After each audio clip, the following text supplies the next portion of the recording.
हरियाणा की हर अपडेट के लिए बेल आइकन दबाएं और सब्सक्राइब करें STV हरियाणा न्यूज। नमस्कार, आपके साथ मैं अनामिका अजय मिश्रा।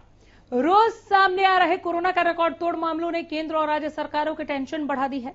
इस बीच कोरोना पर लगाम लगाने के तमाम कदम उठाए जा रहे हैं, लेकिन यह आंकड़ा लगातार काबू से बाहर है, बेकाबू है। कोरोना की रफ्तार पर तभी लगाम लग सकती है जब आप और हम अपनी जिम्मेदारी को समझते हुए सरकार का सहयोग करें। सरकार हमारे लिए लगातार काम करे, किसी दूसरे के लिए नहीं, बल्कि अपने और अपने परिवार की सुरक्षा के लिए आपको यह करना होगा।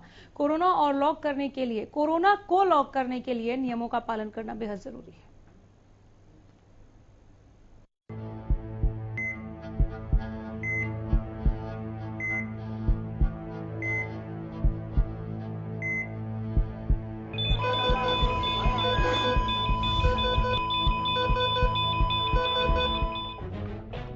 देश में कोरोना का संकट अपना विकराल रूप दिखा रहा है। हर रोज देश भर में रिकॉर्ड तोड़ मामले सामने आ रहे हैं, जिसको लेकर केंद्र और राज्य सरकारें अपने अपने तरीके से कोरोना को लॉक करने की कोशिशें कर रहे हैं। लेकिन हर रोज कोरोना के नए आंकड़े चिंता का विषय बन गए हैं। एक ओर बेकाबू कोरोना की रफ्तार, तो दूसरी ओर देश के अलग अलग हिस्सों से अस्पतालों में बेड्स की भारी किल्लत की खबरें सामने आ रही हैं। देश में इस वक्त हालात बद से बदतर हो गए हैं, जो 2020 से भी बुरा मंजर दिखा रहा है। देश में एक दिन में सबसे ज्यादा 3,86,452 नए मामले सामने आए हैं, जबकि कोरोना से महज 24 घंटों के भीतर 3,498 लोग कोरोना से जिंदगी की जंग हार गए हैं। 24 घंटे में 3,86,452 नए मरीजों की पहचान। एक दिन में 3,498 मरीजों ने गंवाई जान। 2,97,540 मरीजों ने कोरोना को दी मात। देश में 1,87,62,974 केस। देश में 31,70,228 एक्टिव केस। अब तक 2,08,330 मरीजों की मौत। 1,53,84,000 से ज्यादा मरीज हुए ठीक। अब तक 15 करोड़ से ज्यादा लोगों का वैक्सीनेशन। हरियाणा में भी कोरोना वायरस की रफ्तार बेकाबू हो गई है। पिछले कई दिनों से प्रदेश में हर रोज कोरोना के आंकड़ों में बढ़ोतरी हो रही है। बीते 24 घंटे में 13,947 नए मरीजों की पहचान हुई है, जबकि एक दिन में कोरोना से 97 लोगों ने अपनी जान गंवाई है। आइए ग्राफिक्स के जरिए आपको बताते हैं कि प्रदेश के हर जिले के ताजा आंकड़े कितने हैं। बीते 24 घंटे में 13,947 नए मरीजों की पुष्टि। गुरुग्राम में 5,042, फरीदाबाद में 1,563 केस, सोनीपत में 840, हिसार में 822 नए मामले, करनाल में 750, सिरसा में 492 नए केस, अंबाला में 487, रोहतक में 445 नए केस, पानीपत में 461, जींद में 462 नए मामले, महेंद्रगढ़ में 410, पंचकुला में 407 नए मामले, फतेहाबाद में 313, यमुनानगर में 255 केस, कैथल में 252, झज्जर में 223 नए मामले। एक दिन में कोरोना से 97 लोगों ने तोड़ा दम। प्रदेश में अब तक 4,118 मरीजों की हुई मौत। प्रदेश में कुल मरीज 4,74,145। एक्टिव मरीजों की संख्या पहुंची 93,000 के पार। एक दिन में 9,535 मरीजों ने कोरोना को दी मात। अब तक 3,76,000 से ज्यादा मरीज ठीक। इन दिनों देश पर मंडरा रहा कोरोना संकट खत्म होता नजर नहीं आ रहा है। रोज वैसी ही खबरें, वैसी ही उदासी, वैसी ही बेचारगी और वैसा ही शोर सुनाई देता है। देश के हर कोने से अपनों को खोते लोगों की चीखें सुनाई दे रही हैं। देश में इन दिनों हालात ऐसे हैं कि तस्वीरों को देखकर रोना आ जाता है। समझ ही नहीं आता कि रोते बिलखते दम तोड़ते लोगों की परेशानी का अंत कब होगा। कोई अपनों को बचाने के लिए तड़प रहा है, तो कोई स्वास्थ्य के लाचार सिस्टम से लड़ रहा है। देश का जो हाल इन दिनों दिख रहा है, ऐसी कल्पना भी शायद ही कभी किसी ने की होगी कि लोग एक से एक सांस के लिए तरसते नजर आएंगे। Bureau report, Haryana news.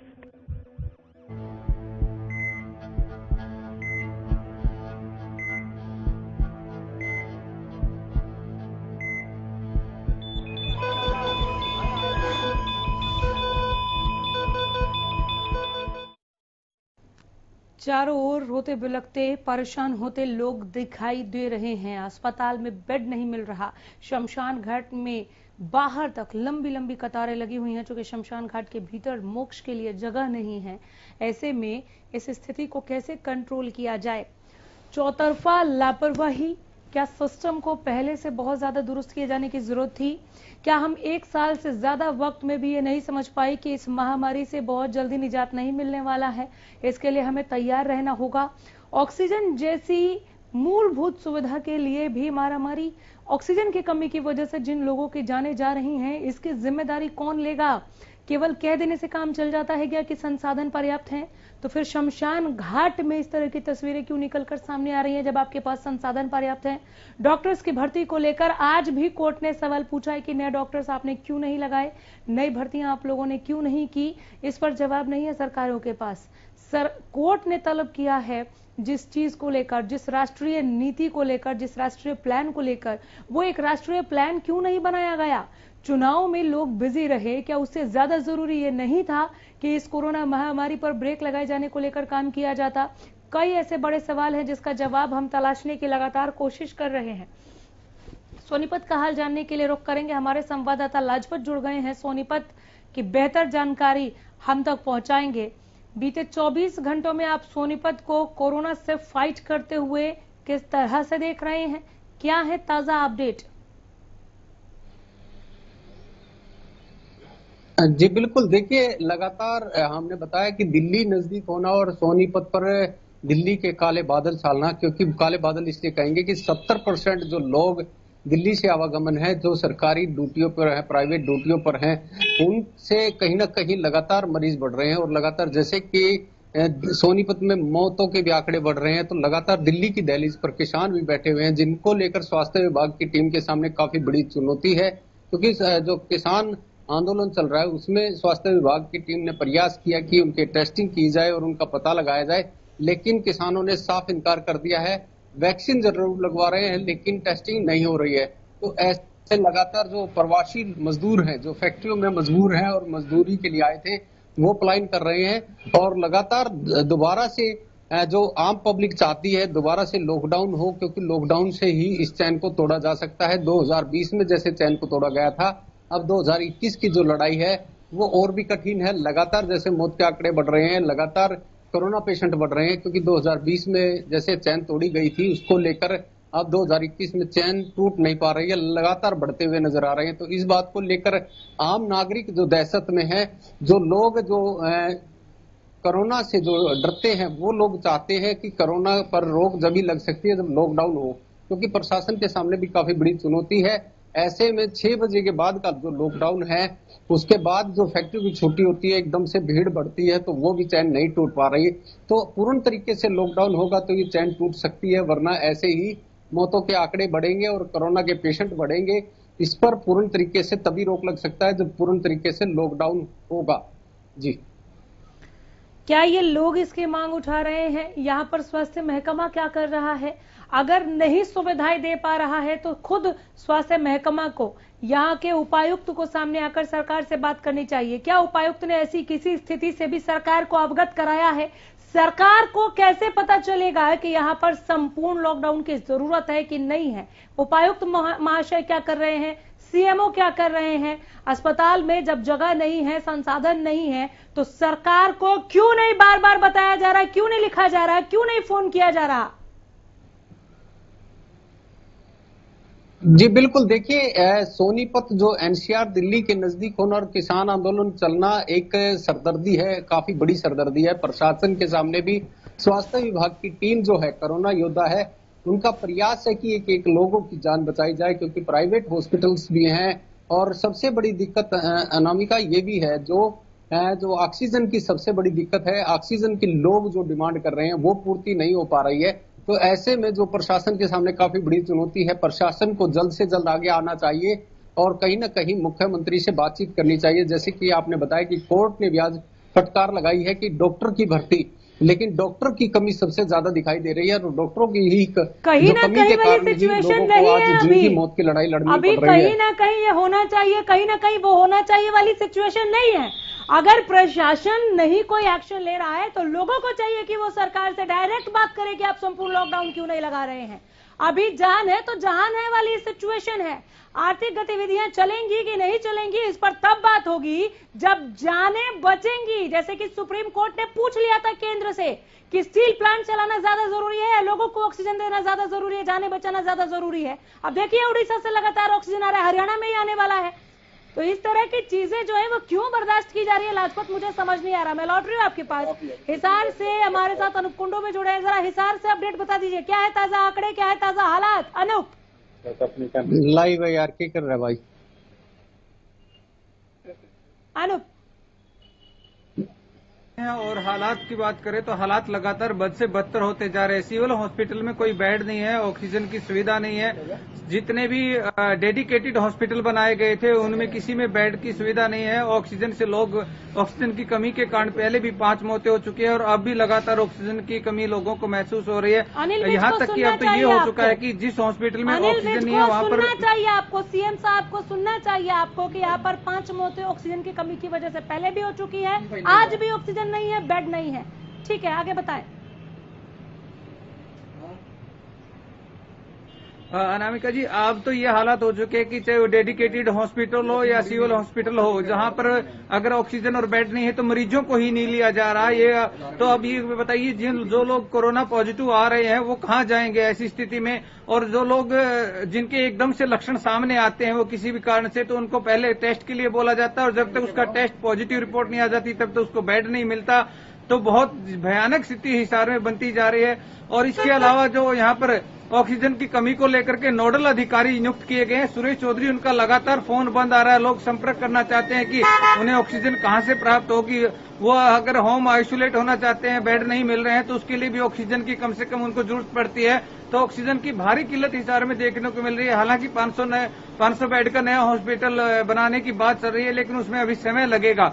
लेकिन तब तक हिसार में इस प्रकार से स्थिति बनती रही तो बड़ी भयावह स्थिति बहुत जल्दी सामने आ सकती है। जी, स्वास्थ्य महकमा क्या कर रहा है यहाँ पर? इतनी भारी किल्लत के बाद हाथ पर हाथ धरे बैठ गए हैं क्या, या कुछ एक्शन लेने की कोशिश कर रहे हैं, इंतजार कर रहे हैं कि कब उड़ीसा की ट्रेन आएगी और ऑक्सीजन मिलेगा? और क्या ऑक्सीजन मिल जाने से काम चल जाएगा? बेड ही नहीं है। जी बिल्कुल, महकमा कहीं न कहीं बस अपनी बातें बनाने में लगा हुआ है। हर रोज एक प्रेस नोट रिलीज कर दिया जाता है जिसमें बताया जाता है कि वैक्सीन के लिए इतनी टीमें गठित कर दी गई है, सैंपलिंग के लिए इतनी टीमें गठित कर दी गई, इतने नोडल अधिकारी बना दिए गए। लेकिन जमीनी हकीकत की बात करें तो जमीनी हकीकत पर लोगों को बेड नहीं मिल रहे हैं, लोगों को ऑक्सीजन नहीं मिल रहे हैं। लोगों के यह हालात है कि अगर उनको एकदम से कोरोना पॉजिटिव कि अगर उनको रिपोर्ट मिलती है तो वो कहाँ जाए ऐसी स्थिति में। इतनी गंभीर स्थिति हिसार में आज के दिन बनी हुई है। जी अनामिका, वाकई बहुत ज्यादा बेकाबू हालात हैं और ऐसे में महकमे की तरफ से ऐसी उदासीनता बिल्कुल बर्दाश्त नहीं की जा सकती। सिर्फ बता देना कि कमी है और उसकी भरपाई के लिए कोशिशें ना करना। मैं हैरान हूँ, क्या ऐसी कोई जानकारी? अनूप, आ रही हूँ मैं लाजपत, इसी सवाल का जवाब आपसे भी लेने के लिए, तो सवाल आप भी सुन लीजिएगा। अनूप, ऐसी कोई जानकारी कि सरकार को फोन किया गया हो या लिखा गया हो कि जनाब हालात जो है वो काबू से बाहर हैं, आप देख लीजिए कि आपको अंतिम विकल्प संपूर्ण लॉकडाउन पर सोचना है कि नहीं? अनामिका जी, इस प्रकार की कोई प्रशासन की तरफ से जानकारी नहीं मिल पाई है कि वो सरकार को ये लिखे कि हिसार में जो हालात बिगड़ते जा रहे हैं और वो संपूर्ण लॉकडाउन की तरफ बढ़ना चाहते हैं। हालांकि अगर 200 पिछले बार जिस प्रकार से 942 हाईएस्ट मामले आए थे उससे अगर 100 मामले कम आ जाते हैं तो प्रशासन की तरफ से ये जरूर कहा जाता है कि मामलों में गिरावट आ रही है, राहत की खबर है। लेकिन कैसे राहत की खबर इसको मान लिया जाए कि अगर एक दिन 100 कम आंकड़े आ जाते हैं सैंपलिंग कम होने की वजह से या किसी और वजह से, तो उसको ऐसे कैसे मान लिया जाएगा कि हिसार अब कंट्रोल में है? तो आज के दिन जी बिल्कुल सही पकड़ा है आपने यहाँ पर लाजपत। से पैंडेमिक को नहीं रोका जा सकता, यहाँ पर इच्छा शक्ति, नीति, नियत, तमाम चीजें दिखानी होंगी। नीति, नियत और नियम किस तरह से इस पर फोकस किया जाता है सरकार की तरफ से भी और सोनीपत की आवाम की तरफ से भी, प्रशासन की तरफ से भी। ये अपडेट लेकर आगे भी जुड़ते रहिएगा। फिलहाल बहुत शुक्रिया आपका। अनूप, आपके पास लौट रही हूँ।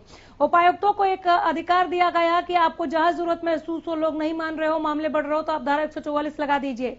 क्या यहाँ पर धारा 144 को लेकर इस तरह से गंभीरता से सोचा गया, विचारा गया, लगाया गया कहीं पर? इसके अलावा धारा 144 के अलावा भी कंटेनमेंट जोन को लेकर किस तरह के हालात आप देख रहे हैं? क्या गुरुग्राम के सदर बाजार की तरह आपको वहां पर भी ऐसी स्थिति बाजारों में दिख रही है कि 6 बजे के कर्फ्यू को लोग माने या ना माने, लोगों ने खुद ही स्वतः ही लॉकडाउन लगा लिया है और वो सुबह से ही दुकान नहीं खोल रहे हैं? क्या ऐसी स्थिति दिख रही है आपको? देखिए अनामिका जी, हिसार में धारा 144 लागू की जा चुकी है। उसके बाद हिसार के बहुत सारे ऐसे एरिया है जिसको माइक्रो कंटेनमेंट जोन और बफर जोन भी बनाया गया है। इसके अलावा अब हालात ये है कि हिसार के कुछ गांवों को बफर जोन और कंटेनमेंट जोन बनाया जा रहा है, तो इससे ये महसूस होता है कि स्थिति लगातार बिगड़ती जा रही है। इससे पहले कि आप एक एक करके गांव में कंटेनमेंट जोन बनाएं या पूरे शहर को आपको लॉकडाउन की स्थिति से गुजरना पड़े, तो क्यों ना जिस प्रकार से आप सवाल उठा रहे थे कि सरकार को पूरी स्थिति से अवगत करवाया जाए और क्यों ना धरातल पर आकर के इन चीजों को चेक किया जाए कि आज के दिन हिसार की स्थिति क्या है। अगर ये इस तरह से कोरोना के मामले इस गांव तक पहुंच गए तो स्थिति बड़ी भयावह हो जाएगी और लोगों को आज के दिन बेड और ऑक्सीजन नहीं मिल रही। अगर गांव के लोग शहरों तक अगर इलाज कराने के लिए पहुंचने लगे तो यहाँ पर बेड तो जरूर, यहाँ तो दवाइयां और हर चीज के लाले पड़ने वाले हैं जी। गुरुग्राम, फरीदाबाद, सोनीपत और उसके बाद नंबर आ जाता है हिसार का, जहां मामले तेजी के साथ बढ़ रहे हैं। जरा बताएं आंकड़े क्या हैं आज के?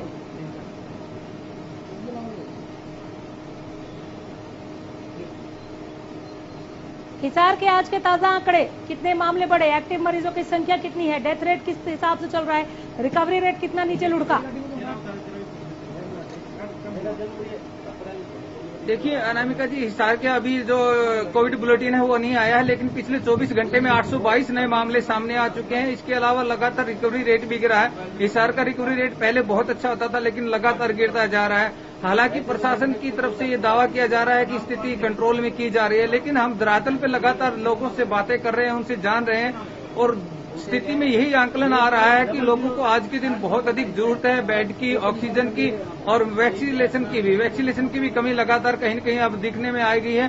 तो लगता है कि इस प्रकार से प्रशासन को और सख्त कदम उठाने चाहिए और धारा 144 जो लगाई गई उसको लेकर लोग कितने सावधान और जागरूक दिख रहे हैं। लोगों ने क्या गांठ बांध ली है कि जब कर्फ्यू होगा तभी बाहर नहीं जाएंगे? अभी अगर हम दिन की बात करें, जब कर्फ्यू नहीं है तो लोग क्या बाहर एक साथ निकल रहे हैं, झुंड में निकल रहे हैं, भीड़ के साथ निकल रहे हैं?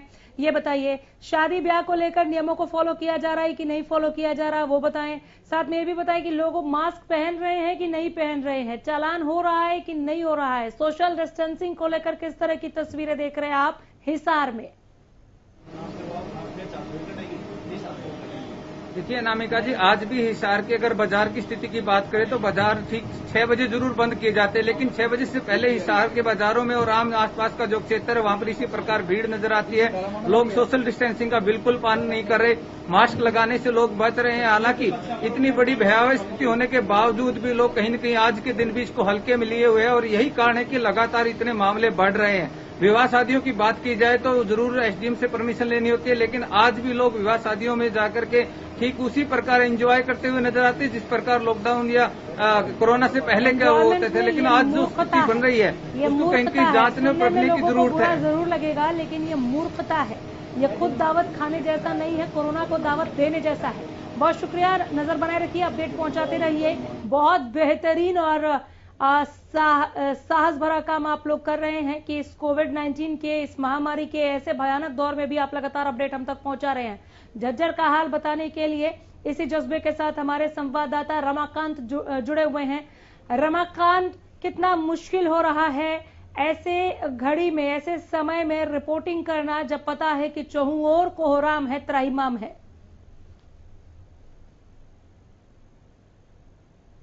नंदिनी जी, ये हमारी नैतिक जिम्मेवारी है लोगों को जागरूक करना, और चाहे बीमारी कितनी भी भयानक हो, लेकिन लोगों की जो खबरें हैं, लोगों की चीजें हैं, वो हम आम लोगों तक पहुंचाते हैं। लेकिन जो लोग हैं वो हमारी बातें नहीं मानते, उससे थोड़ा बहुत दुख जरूर होता है। झज्जर की स्थिति की बात करें तो झज्जर में बिल्कुल ही आम लोगों की दयनीय स्थिति है। लोग बिल्कुल हवाबाजी करते हुए चलते हैं, व्हीकलों पे ना तो वो मास्क लगाते, ना सोशल डिस्टेंसिंग का ध्यान रखते हैं। लेकिन जो बड़ी और अच्छी खबर है, कल 223 मामले सामने आए हैं और 359 349 लोग ठीक होकर अपने घर भी लौटे हैं। 1075 यहाँ पर एक्टिव मामले हैं, जिसमें से 960 लोगों को होम आइसोलेट किया गया और 109 लोगों को अस्पताल में आइसोलेट किया गया है। लगातार सीएमओ संजय दहिया हो या डीसी जितेंद्र दहिया हो, वो लगातार लोगों को समझाने का प्रयास कर रहे हैं, लेकिन वो पूरी तरह फेल नजर आ रहा है। जब लोगों के चालान किए जाते हैं तो लोग चेहरे पर मास्क लगा देते हैं, लेकिन वो कोरोना का भय बिल्कुल नहीं है। लेकिन अच्छी बात यह है कि जो दुकानदार है उनमें जागरूकता आई है, वो लगातार मीटिंगों का दौर कर रहे हैं और वो स्वयं अपने आप को लॉकडाउन करने की स्थिति में है। एक छोटा सा सवाल रमाकांत, एक छोटा सा सवाल। पहले आप अनामिका से बात कर रहे हैं। सवाल ये कि आपने कहा कि थोड़े मामले जरूर घटे, यानी हम ये कहें कि यहाँ बेलगाम नहीं है कोरोना। अगर अभी भी प्रशासन और लोग चेत जाएं तो हम कोरोना को कंट्रोल कर सकते हैं। झज्जर में कुछ ऐसे हालात हैं क्या? जी बिल्कुल, जो रूमर पूरे हरियाणा में है वह झज्जर की स्थिति बिल्कुल उलट है। यहाँ पर जो लगातार जो मामले आ रहे हैं, जैसे 223 मामले आए थे और 349 अनामिका जी जो ठीक हुए हैं। चलिए तो ठीक है, झज्जर में रूमर नहीं है पूरे जागरूक हरियाणा हो में, जाए तो यहाँ पर यह कंट्रोल किया जा सकता है। तमाम जानकारी के लिए